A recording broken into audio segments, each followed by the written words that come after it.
A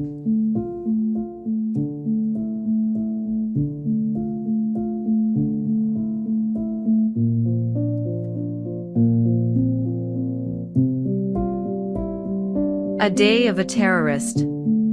Are you ready? Are you ready to take what belongs to you, with God's help? A novel written by Mustapha AHMED ELY.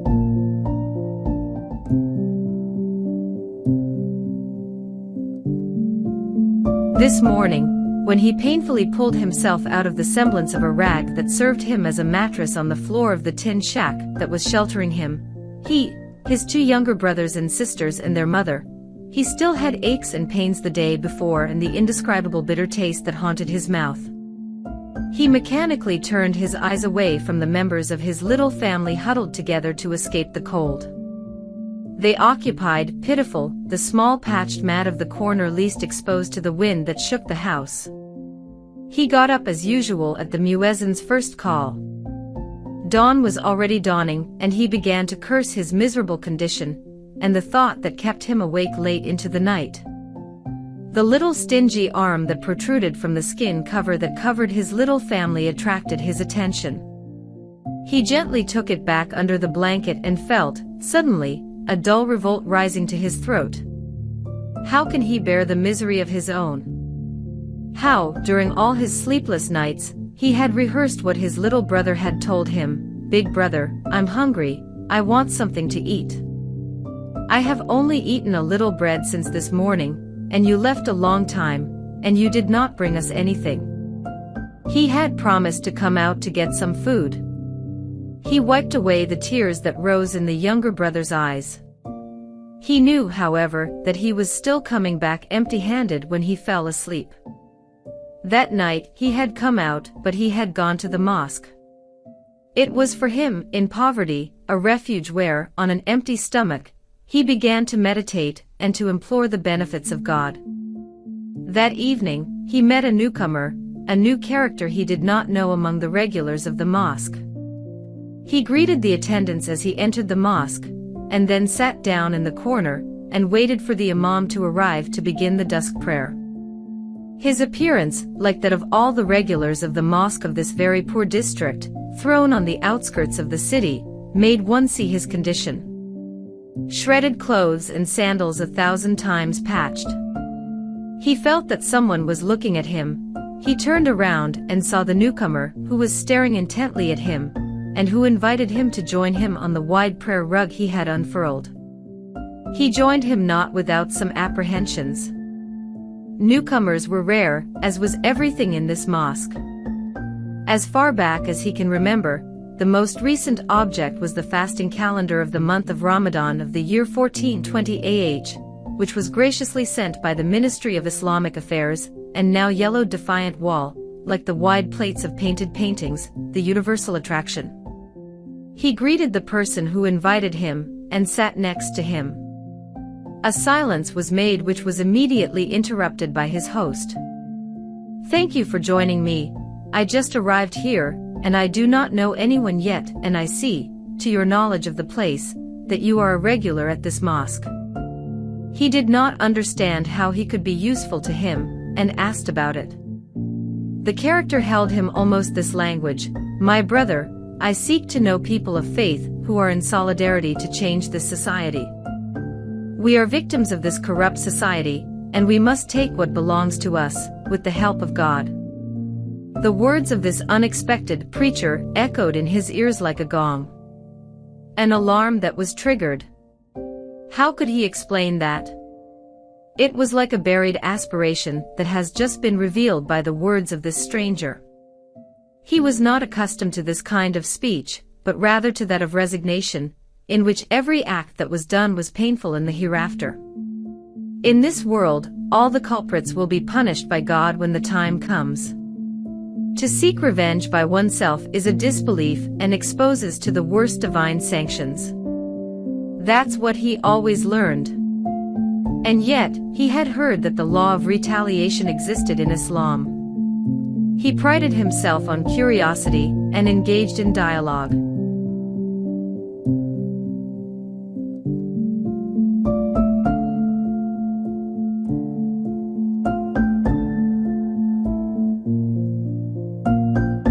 Dear preacher, what belongs to us, and who does not belong to God? And whoever touches what belongs to God will suffer the wrath in the hereafter. We humans have nothing.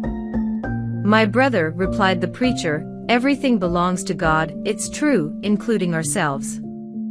However, we are the guardians here below. And we must ensure its preservation and fair distribution. We must account for it to God. But what do we notice?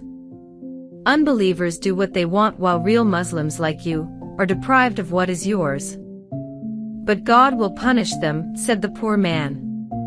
Certainly, and his punishment will not be the same, but it is not exclusive of the punishment of men. Does not God have in his holy Quran the rules and the penalties of the guilty and the criminals?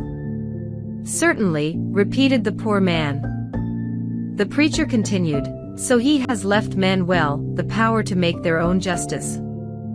And so each of us must do justice, because each of us is an indefectible member of the foundation of Muslim society. Each of us must do justice.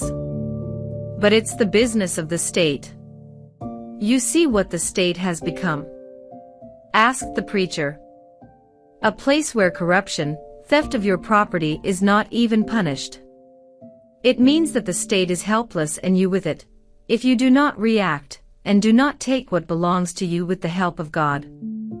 If you do not take what belongs to you with the help of God, that sentence still resonated in his brain. He did not understand it too well yet, but it was like an answer to something that had been bothering him for a long time, and who was carpeted in his deepest misery. And all at once the image of his little brother, whose face was wet with tears, who was trying to fall asleep, stabbed by hunger, came to his memory. But he said, I have nothing. My father suddenly left home leaving 3 children, of whom I am, on the arms of my poor mother, who fought to feed us. I have nothing. But if, brother, you have everything, but they took everything. Who they? Asked the poor man. Look around you, they are everywhere. And you see them every day. But he does not see you. They do not see me. How is it possible? For them? You do not exist. Murmured the preacher. The poor man understood more and more badly. What does this preacher mean to him? He was about to get up, when he held him by the sleeve, and asked him to sit down again. The preacher continued, did not God say, the true believers are those whose hearts shudder when one mentions Allah?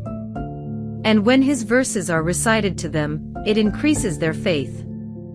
And they place their trust in their Lord. Certainly. He replied. Then I saw in your eyes the light of the true believer. Said the preacher, you are sensitive to what is happening to you, but you want to react that you cannot. How do you know? Your difficult condition shows that you would like to change it. And you will be able to do it because you are a godly man. God said, those who believe in Allah and the last day do not ask you permission when it comes to fighting by sacrificing their property and their person. And Allah knows the gods well. I have no property and my person is entirely dedicated to the quest for food for my family. And besides, what would my person be worth in this thing that you say that one must fight, and that is beyond comprehension? Everyone can fight at their level and by their own means. And if I devote myself to this fight, who will take care of my family?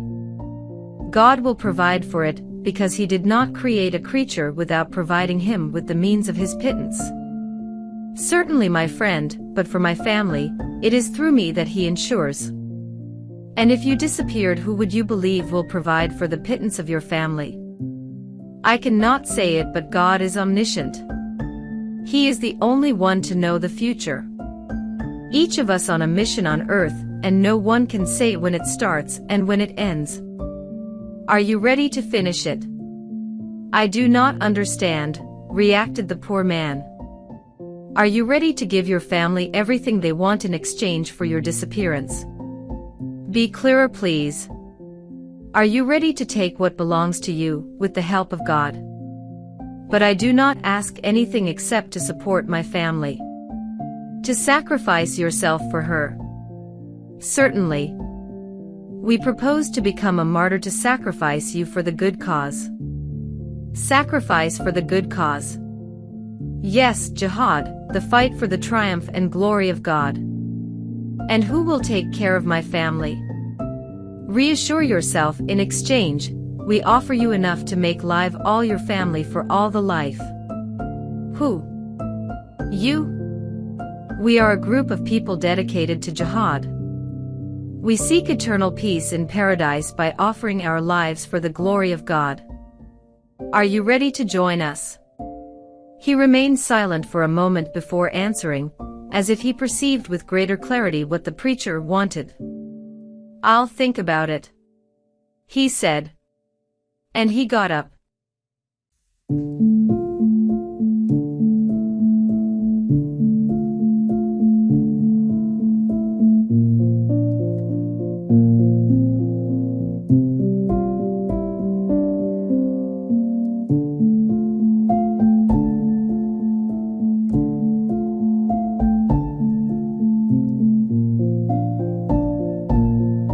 His host did not hold him back. And he left the mosque. He had not taken a few steps outside that he remembered that he had to provide dinner for his little family. He hurried to the butcher's tankard, hoping to find him to beg for a few portions of meat and weigh down his credit. Credit of which he does not know, for a long time, the amount. But the butcher was not at the rendezvous. Butcher closed because of economic offense, he could read on the front of the butcher's shop. He was not alone in misfortune. But neither the grocer nor the fishmonger wanted to hear reason in the face of his grievances. He had already harassed them so much that he knew in advance the infinitesimal chance of pitying them. Only one passerby, affected by his fate, gave him a little money with which he bought a small bottle of milk.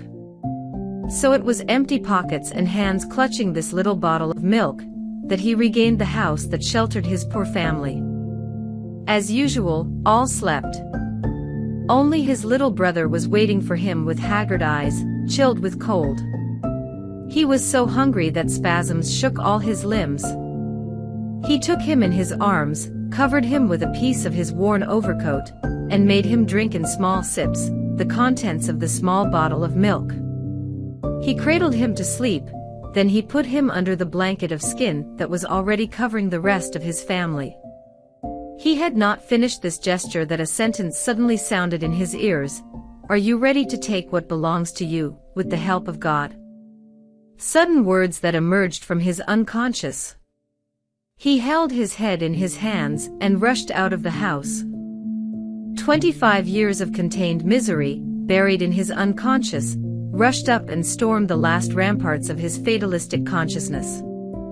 Yes, fatalistic he was. Every unfortunate event that happened to him met with a stoicism that was rewarded in the afterlife. Why then complain or defend? God will punish them all. An eternal punishment that consoles well of that of a life so short. And yet, will the punishment in the hereafter abate her sufferings here below? And why do not those who do so wrong to him, and so much misery suffer the sanction of men in this world? Are you ready to take what belongs to you, with the help of God? It was still this phrase which did not leave him when, after having lapped slowly in the neighborhood, gnawing his brakes, he went back to bed in the depths of his hut. This morning, when early, he came out of his miserable shelter, the preacher was waiting for him at the door. He begged him to come in, but he did not want to. He knew what he wanted. Are you ready to take what belongs to you, with the help of God? He nodded. The preacher handed him a package, which he deposited with his sleeping little family. And followed by a slight step the character.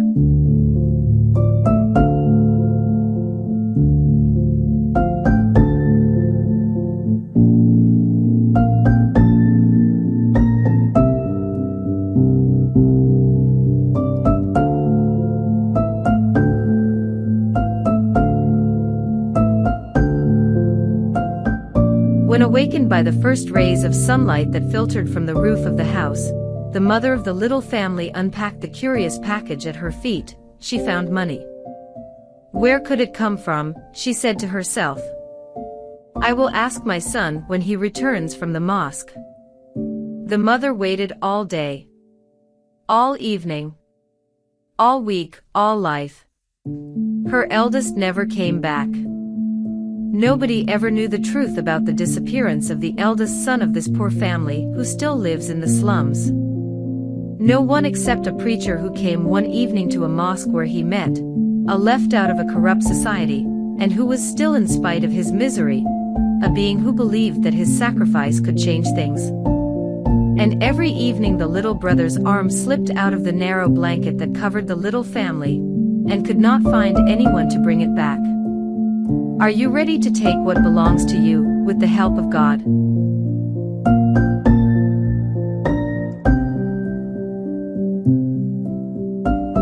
Are you ready to take what belongs to you, with the help of God?